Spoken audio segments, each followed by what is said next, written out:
Pessoal, eu estou acompanhando horrorizado como o governo Lula está escolhendo caminhos que vão levar o Brasil ao caos econômico, ao caos social e ao caos moral.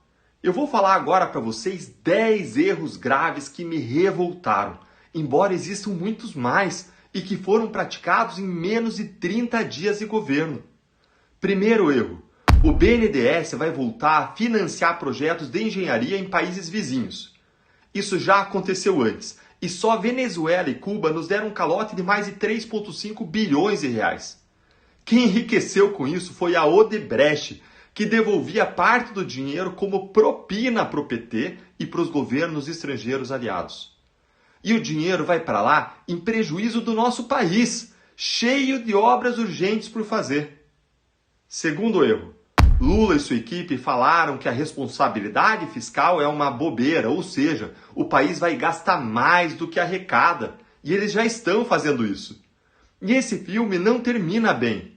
Endividamento, inflação galopante, juros altos, desemprego, diminuição de renda são algumas cenas clássicas que se repetem nos países que seguem esse script, esse caminho. Mais do que financiar a Argentina, Lula quer ser uma Argentina falida. Por isso a Bolsa de Valores caiu e o mercado está com medo de investir no Brasil. Terceiro erro: Lula atacou a independência do Banco Central, chamou ela de uma bobagem, mas na verdade falar isso é que é uma bobagem. Até mesmo o presidente do Banco Central do governo anterior de Lula, o Henrique Meirelles, disse que atacar essa independência, só atacar já geraria juros altos e inflação. Isso porque em vários países do mundo o Banco Central é independente justamente para garantir que tome decisões técnicas e não político-partidárias e que assegure a estabilidade econômica e a prosperidade do país. Quarto erro: Lula e Haddad afirmaram que Brasil e Argentina trabalham para ter uma moeda em comum. Haddad, aliás, é o primeiro-ministro da Economia que não sabe nem o que é CVM, a Comissão de Valores Mobiliários. E Lula sabe menos ainda sobre economia. A Argentina vive um caos econômico há mais de 2 décadas e teve inflação de 95% só no último ano. Ao que parece, o PT quer abrir os braços do Brasil para dar um abraço dos afogados na Argentina, o que vai nos afogar juntos. Quinto erro: o PT preencheu boa parte dos cargos do Ministério da Justiça com advogados alinhados à visão garantista e de desencarceramento, tirar a gente da cadeia. É uma visão contrária, por exemplo, à redução da maioridade penal, que é defendida por mais de 90%, tanto de quem votou em Bolsonaro como de quem votou em Lula. Dentre as diretrizes ideológicas do PT estão ainda a desmilitarização das polícias, a restrição do acesso às armas de fogo e um menor rigor no combate às drogas. Na segurança pública, o governo está preparando uma receita de impunidade, algo de que Lula entende muito bem. Sexto erro: a incompetência na gestão do 8 de janeiro e na segurança. Embora avisados pelo sistema de inteligência sobre os riscos, eles deixaram de adotar medidas eficientes para impedir a depredação do patrimônio físico e cultural dos brasileiros. Some-se que o governo está aparelhando os órgãos de persecução criminal, de modo contrário ao discurso petista de que seus governos jamais interfeririam nas investigações. Um exemplo disso é a transferência do COAF, um órgão que colhe informações que embasam investigações de lavagem de dinheiro, para o Ministério da Fazenda, onde esse órgão, o COAF, agora vai ficar sujeito à interferência político-partidária do Haddad. Sétimo erro: a busca na mudança das leis das estatais, que foi uma lei criada em 2016 em reação à corrupção da Petrobras. O governo agora quer esvaziar mecanismos que objetivam impedir o loteamento político-partidário das estatais. Eles querem derrubar barreiras que objetivam impedir que as estatais sejam saqueadas. Nós estamos falando de mais de 1.000 cargos das estatais que vão ser preenchidos e podem ser preenchidos por políticos, em vez de pessoas com currículo, com conhecimento e com experiência na área. Oitavo erro: Lula se cercou de investigados e condenados e afasta aqueles que defendem o combate à corrupção. Só a equipe de transição tinha 67 investigados e condenados.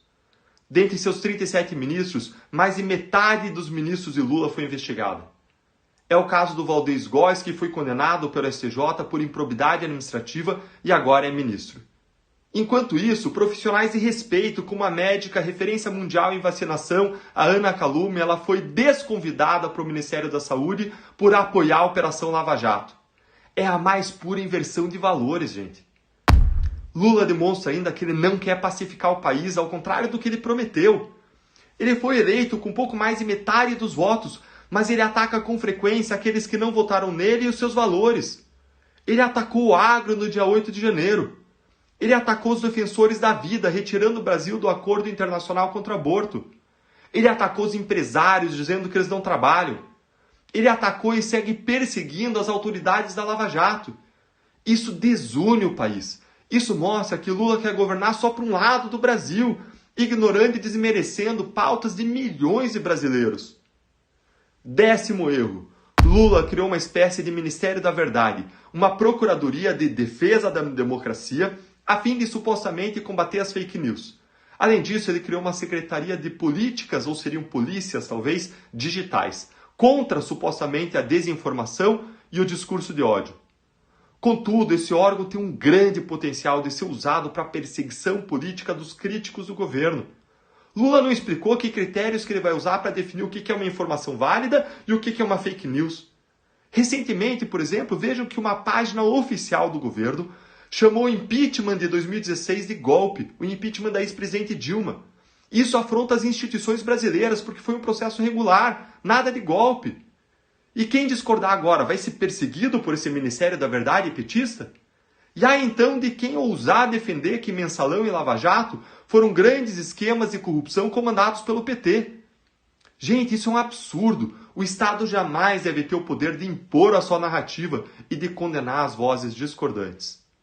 Infelizmente, há muitos outros erros.